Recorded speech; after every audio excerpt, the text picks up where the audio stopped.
Meus irmãos, nós estamos na nossa série de mensagens, série de exposições no livro de Apocalipse. Eu quero convidar a igreja a abrir a palavra de Deus. Em Apocalipse capítulo 2, nós iremos fazer a leitura do verso 1 ao versículo de número 7. Apocalipse capítulo 2, verso 1 ao verso 7.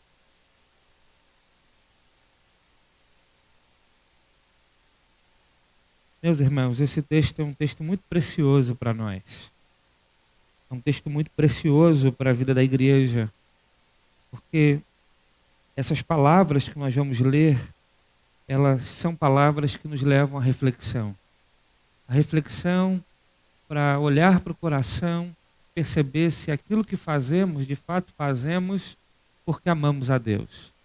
É um texto que nos leva a pensar em tudo aquilo que nós estamos realizando como igreja, se o que estamos realizando de fato é motivado pelo amor que temos por Deus. Porque nós somos tendenciosos, nosso coração é inclinado a substituir a motivação correta por uma motivação egoísta. Nós somos motivados muitas vezes por conta dos nossos desejos e não por conta da vontade de Deus. Esse texto é um texto importante, então, para avaliarmos o nosso próprio coração, porque a nossa motivação precisa ser o Senhor, porque amamos a Deus.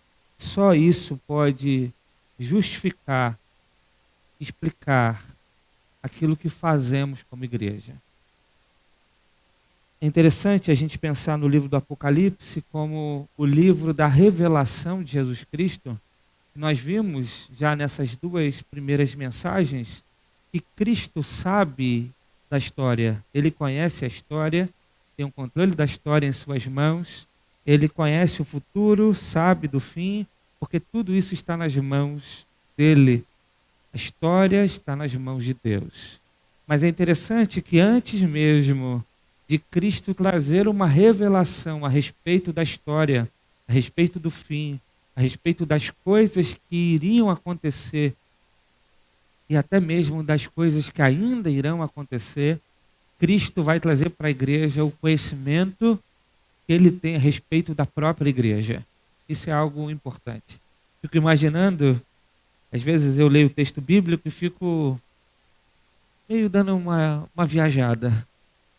E eu fico imaginando, de repente, a carta que foi endereçada às 7 igrejas, chega à igreja de Éfeso, então é lida a carta então, do Apocalipse à igreja de Éfeso, o boato se espalha, e antes da carta chegar à igreja de Esmirna, já chegou o boato que Cristo revelou o Apocalipse para a igreja. Então, gerar uma expectativa na vida da igreja. E agora, o que vai acontecer? O que Cristo revelou sobre a história, sobre o fim? E ficam curiosos para saber o que vai acontecer, porque a gente é curioso para saber a respeito do futuro, não é verdade? Como há curiosidade em nossos corações para saber o que vai acontecer com a nossa vida, o que vai acontecer na história, qual o fim e o desfecho as coisas terão. Eu fico imaginando a igreja com essa curiosidade, e quando eles pegam a carta, a primeira coisa que Cristo vai revelar é o coração da igreja. A primeira coisa que Cristo vai revelar é o estado espiritual da igreja. A primeira coisa que Cristo vai revelar é que ele conhece exatamente tudo que se passa na igreja de dentro para fora. Isso é emblemático. Isso é emblemático.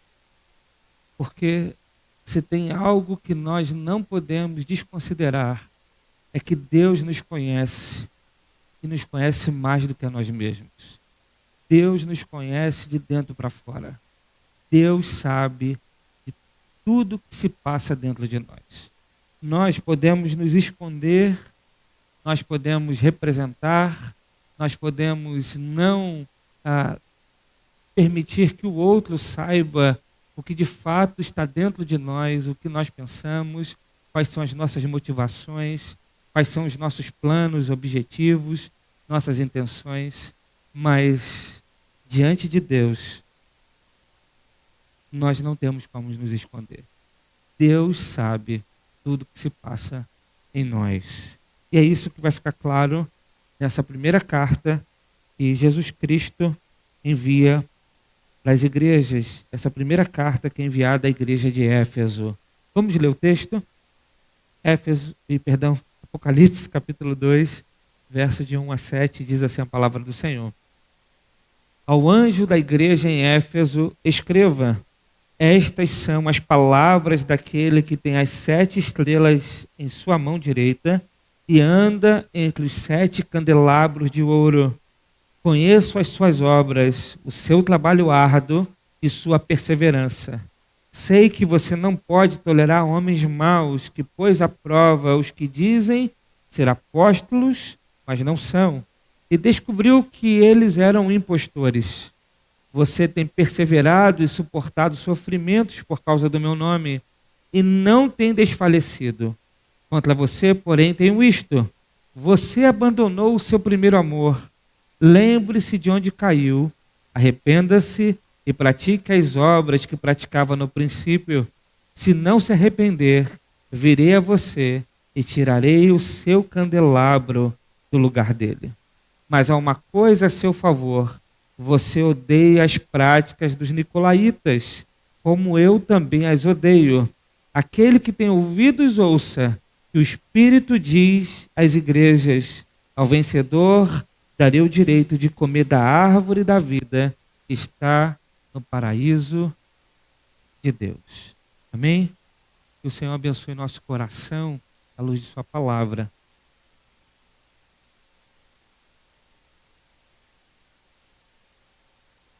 Meus irmãos, essa carta é escrita para a igreja de Éfeso. E se tem uma igreja que é conhecida nas Escrituras Sagradas, é a igreja de Éfeso.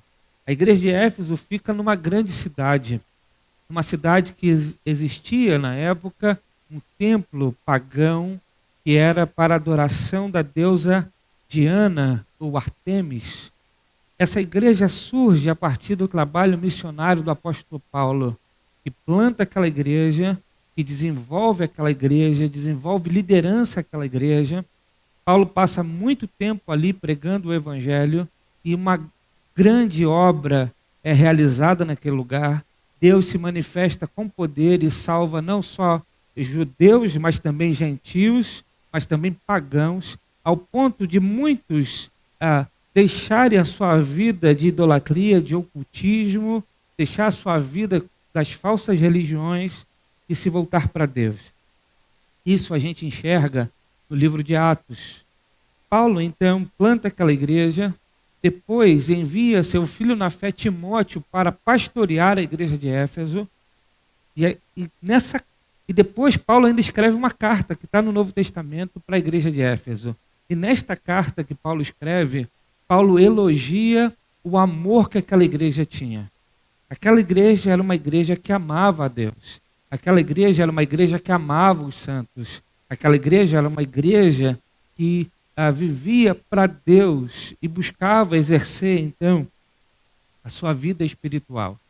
Muito bem, 40 anos depois, Jesus aparece para João e manda João enviar esta carta à igreja de Éfeso. Alguma coisa aconteceu nesses 40 anos, porque o amor daquela igreja havia se esfriado. A igreja continuou operando, a igreja continuou trabalhando, a igreja continuou sendo uma igreja ortodoxa. Significa uma igreja que defendia e ensinava a verdade das Escrituras. A igreja continuava a ser uma igreja perseverante, mas parece que a motivação para ser a igreja dessa forma havia se esfriado. E é interessante que talvez ao olhar dos homens, ao olhar da cidade, ao olhar da comunidade, isso não era perceptível. Então aquela igreja era uma igreja forte no olhar dos homens. Mas Deus sabia que a motivação certa já havia ido embora. Aquela igreja faltava o primeiro amor. Cristo, então, vai escrever mostrando que ele conhece aquela igreja e vai dar uma exortação àquela igreja. E ela deveria lembrar de onde caiu e voltar ao primeiro amor. Porque senão, Cristo viria e tiraria a condição daquela igreja continuar sendo igreja. O texto mostra que Cristo tem um controle não só do mundo e da história, mas o controle da igreja em suas mãos. Ele é o cabeça da igreja. Ele tem autoridade sobre a igreja. Ele tem autoridade sobre a igreja local. A igreja de Éfeso era uma igreja local. Cristo tem e tinha naquela ocasião autoridade para remover a igreja de suas funções e do seu lugar. Muito bem. Eu quero, então, olhar para o texto com os irmãos, verso a verso, e a gente então vai tirar desse texto algumas aplicações. Eu quero explicar o texto e aplicando. Explicar o texto e aplicando, e a gente vai aprender algumas coisas importantes. A primeira delas, Jesus tem um conhecimento e o controle da sua igreja. O verso 1 diz: ao anjo da igreja em Éfeso, escreva: estas são as palavras daquele que tem as 7 estrelas em sua mão direita e anda entre os 7 candelabros de ouro. Jesus aqui está dizendo: olha, quem está escrevendo a carta é alguém que conhece vocês. Estas são as palavras daquele que tem a autoridade sobre vocês. É aquele que tem na sua mão direita as 7 estrelas. Que nós vimos na semana passada que as 7 estrelas do próprio Apocalipse, no capítulo 1, diz que são os anjos da igreja. Ele diz: estas palavras são daquele que anda pelos candelabros de ouro. E nós vimos na semana passada que o próprio primeiro capítulo de Apocalipse diz que os 7 candelabros de ouro são as igrejas. Então Cristo está se identificando dizendo: eu tenho o controle da liderança e eu sei o que vocês passam porque eu estou no meio de vocês. Cristo então está se identificando quando ele diz que estas são as palavras daquele. Quem é esse aquele? É aquele revelado no capítulo 1. É aquele que aparece para João de uma forma tão tremenda e poderosa e João cai a seus pés como morto. Então esse é o que escreve para a igreja. E ele diz: eu conheço vocês, eu tenho os anjos da igreja em minha mão, não à esquerda, mas à direita. Isso? É, à direita. E ele está no meio dos 7 candelabros, que é as 7 igrejas. O que significa para nós, meus irmãos? É que nós nunca estamos sozinhos. O que significa para nós? É que Cristo, ele está no meio da igreja. O que significa para nós? É que a igreja, embora pareça uma instituição humana, a igreja de Cristo é uma instituição espiritual. Algo extraordinário acontece na vida da igreja. É tão interessante como nos dias de hoje nós temos uma tendência a desmerecer a igreja, o seu papel no mundo, as suas funções, porque a igreja parece para alguns que ela virou apenas um CNPJ. Para alguns a igreja parece apenas uma organização de homens. Para alguns a igreja parece apenas uma organização onde tem estatutos, regras, regimentos internos, a CNPJ e só. Para alguns a igreja tem apenas uma função social. Ela deve cuidar dos pobres, ela deve fazer caridade, ela deve cuidar uns dos outros. Enfim, para uns a igreja só cumpre esse papel. Mas nós nunca podemos perder de vista que a igreja só é a igreja porque ela é uma comunidade espiritual. E por que ela é uma comunidade espiritual? Porque Cristo está na igreja. Porque Cristo é o cabeça da igreja. O que legitima a vida da igreja como uma comunidade espiritual é o próprio Senhor. Nós, muitas vezes, olhamos para a igreja apenas como uma comunidade imperfeita. E muitas vezes a gente cai em dois extremos. Qual é o primeiro extremo? É aquele que chega na igreja e acha que a igreja é uma comunidade de anjo. Uma comunidade de gente sem pecado. Uma comunidade de gente que não faz nada errado. E aí chega na igreja, nesse primeiro amor que muitos dizem, apaixonado por Jesus, mas com os olhos sem discernimento. E aí acontece um problema aqui, o outro ali, e de repente o irmão fala de um jeito, de repente o outro irmão não responde como deveria, de repente não fala como deveria falar, e ele já estranha o ambiente. E ele olha e diz: como pode ser crente desse jeito? Eles não pregam o amor, eles não pregam a transformação de vida, eles não pregam uma vida moral, eles não pregam uma vida de caráter. Então, como pode agir dessa forma? É um extremo. E por que um extremo? Porque a igreja é uma comunidade de regenerados. Mas uma comunidade de regenerados não é uma comunidade de perfeitos.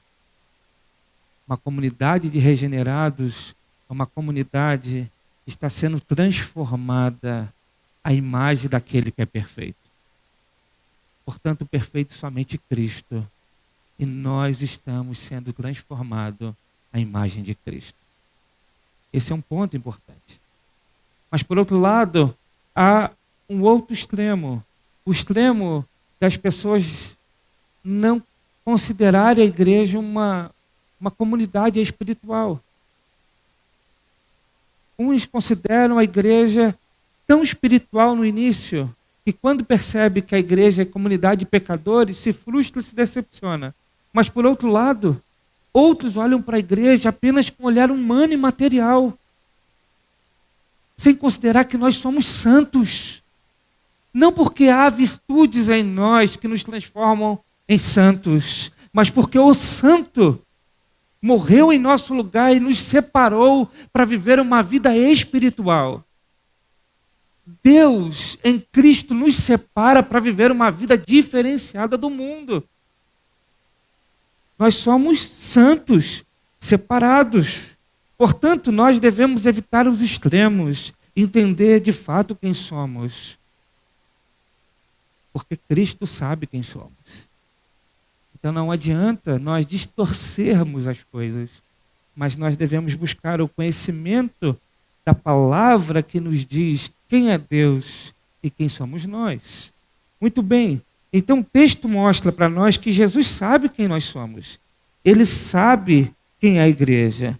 E tanto sabe que ele vai elogiar a igreja. Ele reconhece as virtudes da igreja, ele elogia a igreja. O verso 2 é Cristo elogiando a igreja de Éfeso. O texto diz: conheço as suas obras, o seu trabalho árduo e a sua perseverança. Sei que você não pode tolerar homens maus, que pôs à prova os que dizem ser apóstolos, mas não são, e descobriu que eles eram impostores.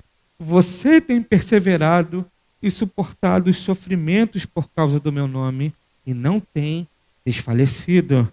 Jesus então olha para a igreja e diz: eu sei das virtudes que vocês têm. Cristo reconhece as virtudes da igreja. Isso é algo extraordinário. Sabe por quê? Porque aí vou falar de dois extremos. Tem um extremo daqueles que acham que são raridade, que são, por serem espelho, o reflexo da imagem do Senhor, são raridade. É o extremo. É um que acha que tem crédito no céu, que tem direito sobre Deus, que determina sobre Deus, que manda Deus fazer as coisas e não aceita a vontade de Deus. É um extremo. A pessoa acha que é crente e experimentou o amor de Deus foi manifesto e demonstrado e alcançou aquela vida, E ela acha, então, que pelo fato de ter recebido e experimentado o amor de Deus, ela está em outro patamar. Ela é especial ao extremo. Então ela acha que ela é especial, ao ponto de inverter a ordem. Não é ela que vive para Deus, mas é Deus que vive para ela.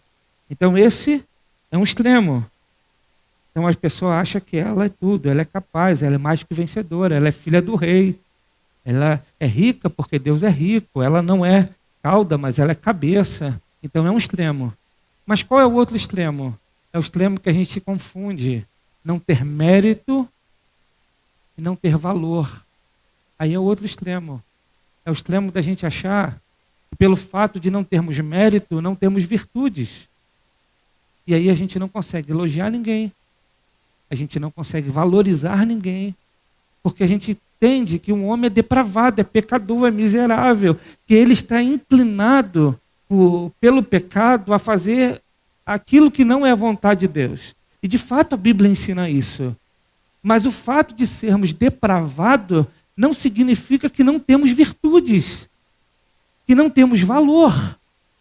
E Cristo olha para a igreja, ele consegue enxergar as virtudes da igreja.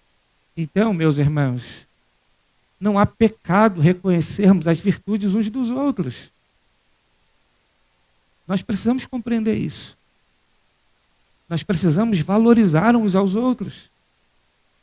Então parece que, às vezes, a gente cai nos extremos. Ou a gente se acha soberbo demais, ou a gente se acha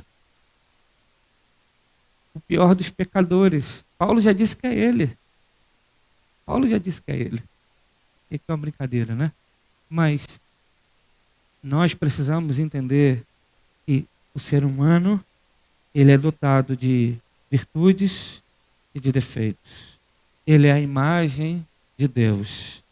E Deus deu ao homem dignidade e compartilhou com o homem atributos comunicáveis. Um homem é criativo, um homem é capaz de amar, mesmo sendo um pecador, mesmo sendo ímpio. Ele é capaz de ser criativo, ele é capaz de amar, ele é capaz de fazer coisas boas, é capaz de fazer obras, é capaz de manifestar bondade, é capaz de cuidar uns aos outros. Jesus disse isso. Se vocês que são maus conseguem dar coisas boas aos filhos, que dirá o Pai que está nos céus? Então um homem é dotado de coisas boas. Muito bem. Nós devemos então valorizar isso. Cristo olha para a igreja e reconhece as virtudes da igreja. E quais são as virtudes que a igreja de Éfeso tem? A primeira é uma igreja trabalhadora. Conheço as suas obras, o seu trabalho árduo e a sua perseverança. Jesus está dizendo, eu conheço as obras que você faz. Eu sei que você é uma igreja trabalhadora. Você trabalha arduamente. Cristo reconhece a igreja de Éfeso porque ela é uma igreja operosa, é uma igreja trabalhadora, é uma igreja que se dedicava, era uma igreja que servia, era uma igreja que exercia o seu papel, era uma igreja que pregava, que evangelizava, era uma igreja disposta a servir, era uma igreja que servia uns aos outros, era uma igreja trabalhadora. E aí uma pergunta que a gente pode fazer ao nosso coração e à nossa própria igreja é: será que nós somos uma igreja trabalhadora? Será que Jesus, se olhasse, fizesse um diagnóstico da nossa igreja, ele reconheceria que nós somos uma igreja trabalhadora? É algo que nós devemos nos perguntar. Será que nós gostamos de trabalhar? A gente sabia que preguiça é pecado? Preguiça é pecado. Sabia que nós, muitas vezes, temos tantos privilégios e tantas bênçãos de Deus que a gente se acomoda no nosso próprio conforto? E nós devemos ser uma igreja trabalhadora. Já parou para pensar quantas horas do seu dia você se dedica em servir a Deus e à igreja? Faz aí o scout. Faz aí as contas. Quantas horas você passa vendo série E quantas horas você passa trabalhando para o Senhor e na igreja? Faz as contas. Eu não conheço ninguém, meus irmãos, que queira trabalhar na igreja que não consiga. Ninguém. Ninguém. Porque sempre há trabalho. Sempre há trabalho. A grande pergunta é, será que nós somos a semelhança da igreja de Éfeso, uma igreja trabalhadora? E talvez a gente diga assim, pastor, a gente é trabalhador, mas agora a gente está vivendo num momento difícil, numa pandemia, as coisas estão difíceis, não dá para a gente exercer o trabalho como a gente deveria. Aí eu pergunto, você acha que o livro do Apocalipse foi escrito num ambiente, numa circunstância, num tempo que era favorável à vida da igreja? Uma pergunta. Você acha que essa revelação escatológica que Jesus entrega para a igreja foi entregue no momento em que a igreja estava vivendo a mais paz e tranquilidade, lidando com o ambiente externo? A própria carta dá uma indicação para a gente que não. O último verso dessa carta diz assim: aquele que tem ouvidos, ouça que o Espírito diz às igrejas: ao vencedor darei o direito de comer da árvore da vida que está no paraíso de Deus. Sabe qual é a promessa que o texto está dizendo para a igreja de Éfeso? É o seguinte: se você não me negar, se você não apostatar, se você se manter fiel até o fim, eu te prometo a vida eterna. E qual é o contexto aqui? Ou você nega, ou você morre. Se você não negar, você tem direito à árvore da vida. Esse é o contexto aqui. Eu te pergunto, se você acha que esse contexto, a igreja estava vivendo bons momentos? Não. A igreja não estava vivendo uma circunstância boa. Mas a igreja não deixou de ser uma igreja trabalhadora. A igreja, ela era uma igreja trabalhadora e trabalhava com ardor, trabalhava com dedicação. Era uma igreja perseverante. O texto vai dizer, conheça as suas obras, o seu trabalho árduo e sua perseverança. No verso 3 ele diz: você tem perseverado e suportado sofrimentos por causa do meu nome e não tem desfalecido. Jesus elogia a igreja de Éfeso porque a igreja de Éfeso manifestava uma qualidade. Qual a qualidade? Desistir jamais. Prosseguir sempre, mesmo diante das dificuldades. Aquele que põe a mão no arado, ele não olha para trás. Nós não somos daqueles que recuam, mas que perseveram. É o que diz o autor de Hebreus. Nós não somos daqueles que voltam atrás, mas somos aqueles que avançamos, e mesmo diante das dificuldades. O autor de Hebreus, escrevendo a uma comunidade de judeus cristãos, ele vai dizer isso lá no capítulo 10. E é interessante quando ele fala que ele pede para que aquela comunidade de irmãos que estavam pensando voltar atrás, que eles lembrassem dos seus primeiros dias. O capítulo 10, verso 32 diz: lembre-se dos primeiros dias, depois que vocês foram iluminados, quando suportaram muita luta e muito sofrimento. Algumas vezes vocês foram expostos a insultos e tribulações, e outras ocasiões fizeram-se solidários com os quais assim foram tratados. Vocês se compadeceram do que estavam na prisão e aceitaram alegremente o confisco dos seus próprios bens, pois sabiam que possuíam bens superiores e permanentes.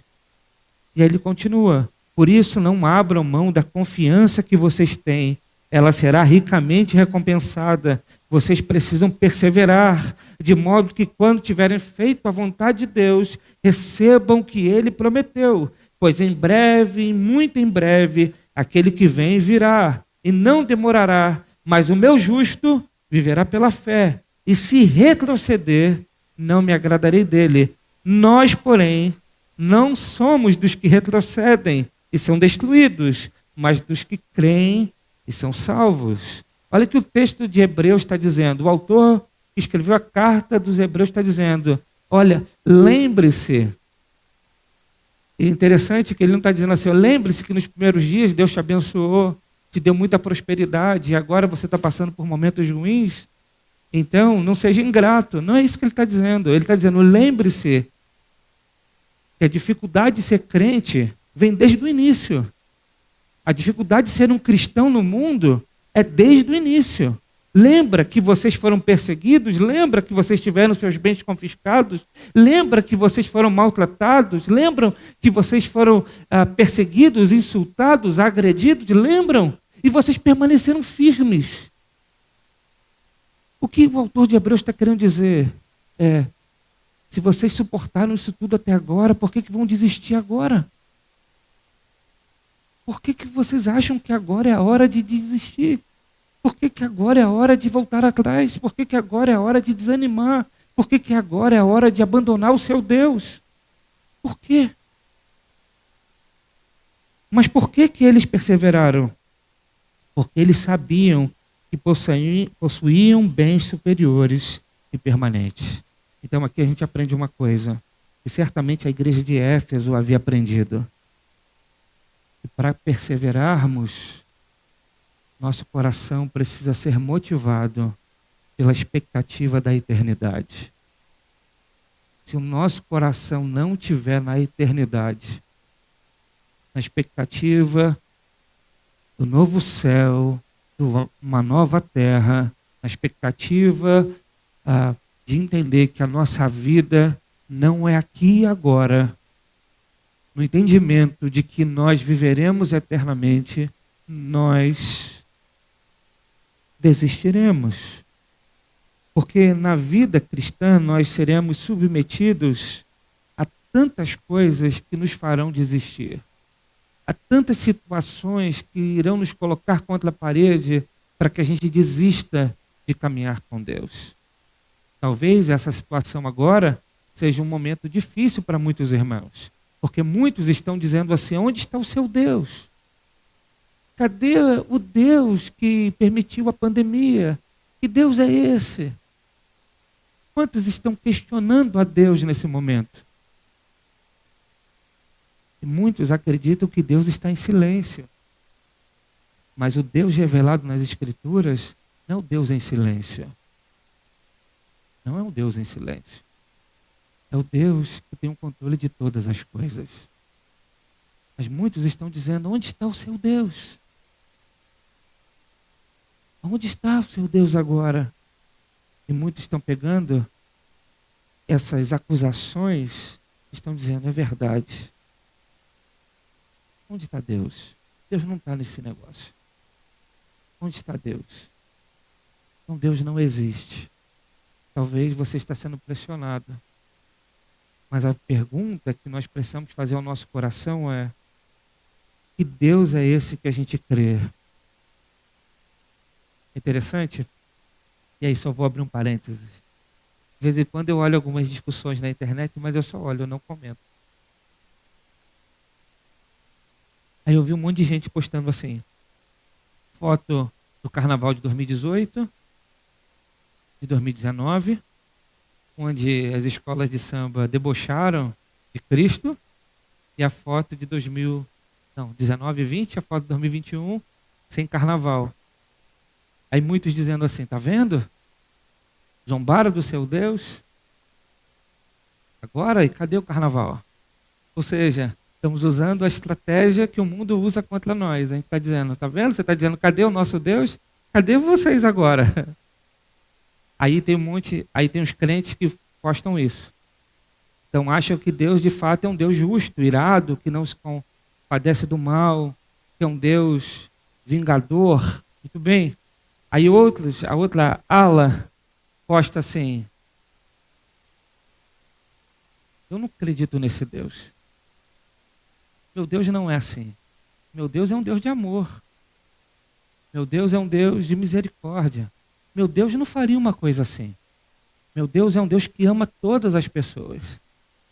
Aí fica uma ala defendendo um lado de Deus, a outra ala defendendo um outro lado de Deus. Só que o Deus da Bíblia é as duas coisas. E nós temos dificuldade de conciliar isso na mente. O Deus da Bíblia é um Deus justo e santo, que é irado contra o pecado, mas ao mesmo tempo ele é um Deus de amor e de misericórdia e graça. Ele manifesta juízo, mas misturado de graça. Ele é um Deus que não tolera o pecado, mas ele é um Deus misericordioso. Ele é um Deus que se revelou dessas duas formas. Aí uns pegam Deus e criam uma imagem apenas de um carrasco. E outros pegam Deus e fazem uma imagem apenas de um bonzinho. Nenhum dos dois são verdadeiros deuses. Nem esse, nem esse. Porque o verdadeiro Deus é aquele que é santo e amor. É aquele que é irado, mas misericordioso.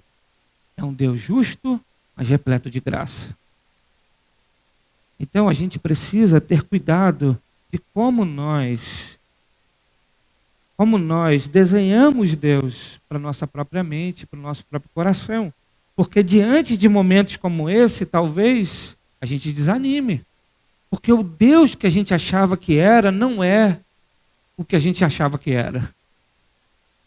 Então, meus irmãos, nós precisamos conhecer a Deus e sua palavra para que a gente compreenda quem é Deus, quais são as suas promessas, para que a gente consiga perseverar diante de todas as circunstâncias ruins.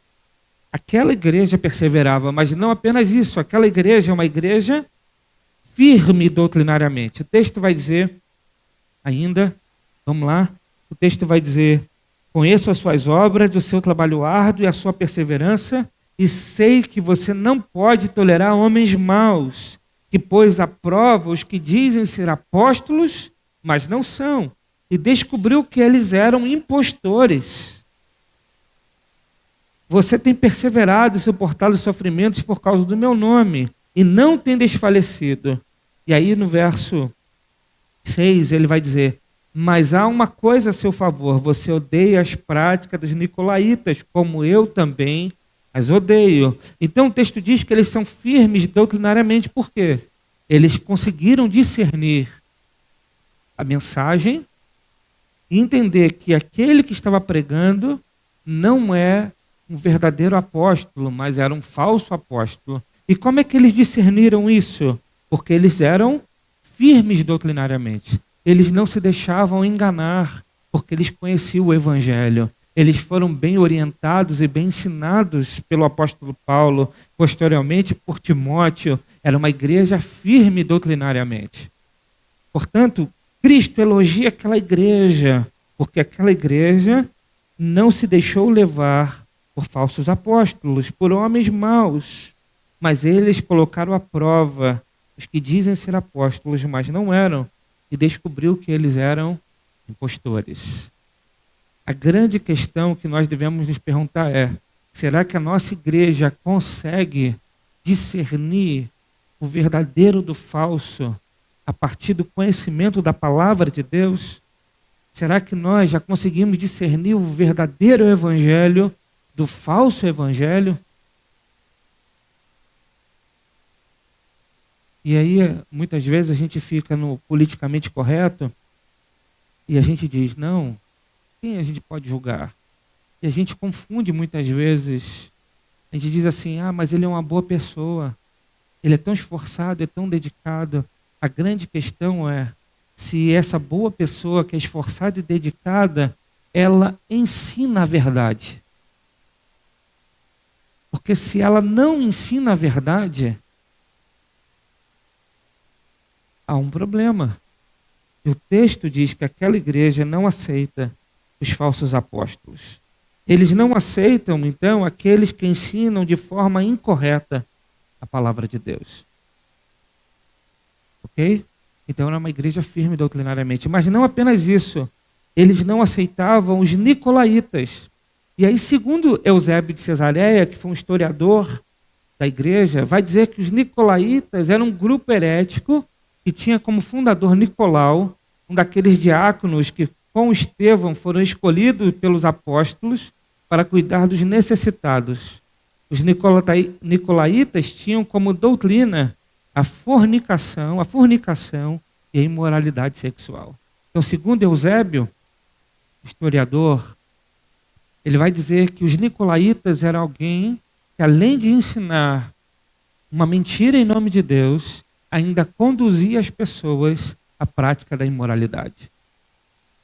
Aquela igreja conseguiu identificar isso e ela não aceitou esse tipo de ensino e não aceitou esse tipo de homem. Muito bem, porque era uma igreja firme doutrinariamente. Mas Cristo vai dizer que tem algo contra aquela igreja, o verso 4. Contra você, porém, tenho isso. Você abandonou o seu primeiro amor. Lembre-se de onde caiu. Arrependa-se e pratique as obras que praticava no princípio. E se não se arrepender, virei a você e tirarei o seu candelabro do lugar dele. Jesus vai repreender a igreja, porque faltava amor na igreja. A igreja ela era trabalhadora, a igreja era perseverante, a igreja era firme doutrinariamente, mas faltava amor. O amor que motivava a igreja a ser dessa forma. O amor que precisa motivar a coisa certa. O que isso indica para nós? Não adianta fazer o certo. É preciso ter a motivação certa. Assim como não adianta ter a motivação certa e fazer o errado. Muita gente usa a motivação para justificar o errado. Quer ver? Diz assim: olha, eu não me preparei bem hoje para pregar, mas eu quero agradar a Jesus. Minha motivação aqui é louvar a Deus. Mas me perdoe, meus irmãos, porque eu não me preparei bem para pregar. O que a gente está dizendo? Que a minha motivação de querer agradar a Deus justifica o meu pecado de não me preparar para pregar. E aí a gente vai achando que o que vale é a intenção. Mas não vale só a intenção. A intenção precisa levar uma prática. Né? Então a gente diz, não, eu amo isso, mas faz exatamente o contrário ao coração. Isso também é errado. Portanto, não adianta fazer o certo com a motivação certa, também não adianta ter a motivação certa e fazer errado. E qual é a ideia aqui do texto? É que quando nós fazemos o certo e não fazemos para Deus, nós fazemos para nós mesmos. E quando fazemos para nós mesmos, nós fazemos de nós mesmos o nosso próprio Deus. Esse é o grande ponto aqui do texto. Eu quero fazer o certo, mas para quem você quer fazer o certo? É para você ou é para Deus?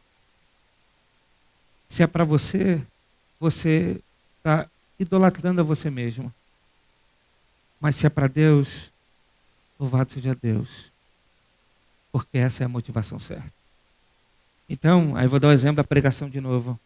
Então imagina que o pregador ele se prepara, se dedica, porque ele quer pregar um baita de um sermão.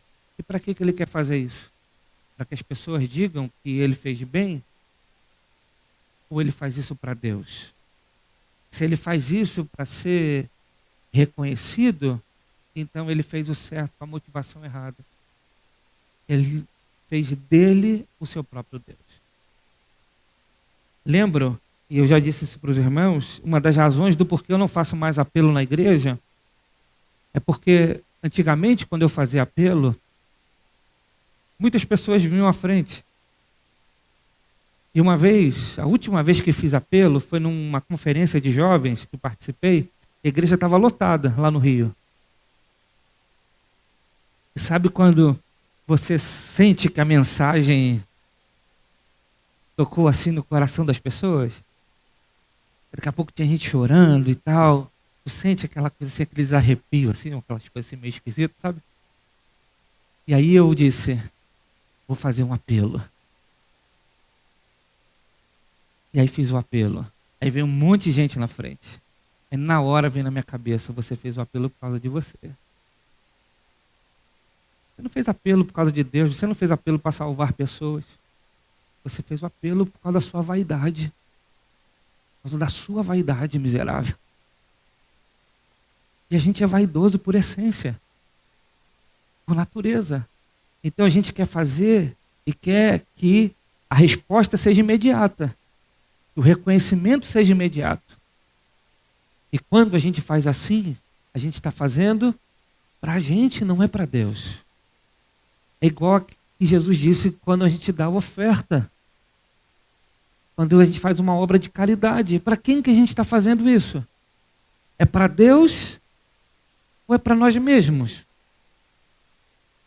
E quando a gente faz e mostra para as pessoas, olha como é que eu sou bom. O que Deus está dizendo? O que Jesus disse? Você já ganhou a sua recompensa. Perceba? Então, não adianta fazer o certo, mas qual é a motivação certa?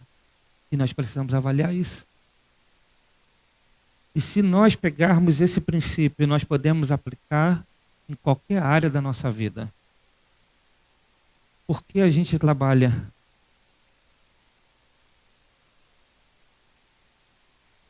Como a gente manifesta o amor para a esposa ou para o marido?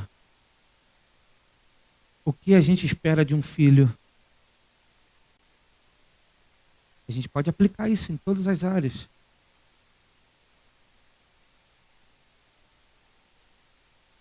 O marido tenta fazer o certo para a esposa. É por causa da esposa ou por causa dele mesmo? Imagina só, o marido pensa assim: hoje eu vou agradar minha esposa, porque quando eu chegar em casa eu quero que ela faça aquele jantar que eu gosto. E aí ele prepara tudo e tenta agradar de todas as formas. Aí chega em casa, não tem nenhum ovo frito. Aí ele se frustra, se desanima, fica com raiva. Aí a pergunta é: ele fez por causa da esposa ou fez por causa dele mesmo? Ele fez por causa dele. Ele usou a sua bondade como meio para o seu próprio fim. O que o texto está nos ensinando é: nós não podemos fazer as coisas certas com um meio para nos aproveitarmos disso.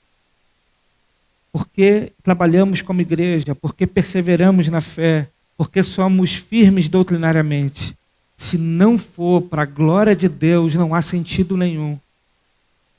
Se não for para Deus, não há sentido do porquê nós fazemos o que fazemos. E é tão verdade isso que Jesus vai dizer: se vocês não se arrependerem, eu vou aí e vou tirar o direito de vocês serem igreja. Porque vocês estão sendo igreja para vocês e não para mim. Vocês estão fazendo tudo certo, mas é para vocês. E se é para vocês, não é para mim. Se não é para mim, não é certo. Então vocês não têm direito de ser igreja. É por isso que Jesus diz no verso 6, mais uma coisa, no verso 5, verso 4, contra você, porém, tenho isto: você abandonou o seu primeiro amor, lembra-se de onde caiu, arrependa-se e pratique as obras que praticava no princípio. Se não se arrepender, virei a você e tirarei o seu candelabro do lugar dele. Então há uma advertência, uma exortação, com uma promessa de punição, caso a exortação não seja realizada, caso não seja atendida e obedecida. Então, meus irmãos, esse texto nos leva à reflexão. É hora de olhar para o coração e perceber se o que nós fazemos, de fato, fazemos para Deus. Nós devemos nos perguntar: será que você faz o que faz para Deus? Pergunte. Outra coisa importante do texto está no verso 7, quando o texto diz: aquele que tem ouvidos, ouça o que o Espírito diz às igrejas. Há um ponto aqui importante que eu queria destacar. E qual é o ponto? Só quem tem ouvido, ouve a voz do Espírito. Então não adianta a gente achar que a mensagem exortativa ela alcança todas as pessoas. Porque não alcança. Porque geralmente quando nós temos o coração endurecido e o ouvido fechado para as coisas de Deus, A mensagem exortativa gera raiva, distanciamento, porque nós não gostamos de ouvir a verdade. Não é verdade? Então, o que Jesus está dizendo, ele está dizendo para aqueles que têm ouvidos para ouvir. E aqueles que têm ouvido para ouvir têm que ouvir o Espírito dizer à igreja. Aquele que tem ouvidos, ouça o Espírito diz às igrejas. A grande questão é exatamente essa. Nós somos muito orgulhosos, de essência. E, portanto, muitas vezes nós não estamos dispostos a ouvir a voz do Espírito. Não queremos ouvir a voz do Espírito.